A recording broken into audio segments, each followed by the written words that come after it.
श्री स्वामी समर्थ.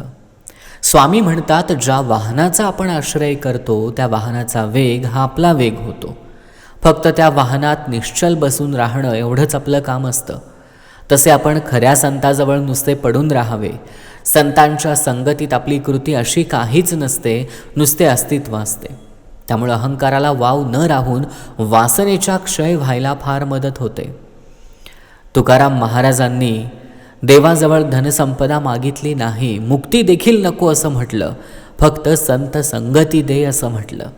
म्हणूनच म्हणतो, जर तुम्हाला परमेश्वर हवा असेल तर स्वामी माऊलींच्या संगतीत राहा.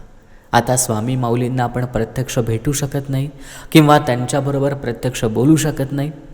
मग आहेत ना स्वामी समर्थ केंद्र, स्वामी समर्थ मंदिर, तिथं जा आणि फक्त स्वामी भजनात तल्लीन व्हा, स्वामींच्या नामस्मरणात तल्लीन व्हा. तुम्हाला स्वामी भेटणार, नक्की भेटणार. फक्त त्यांना ओळखता आलं पाहिजे. श्री स्वामी समर्थ.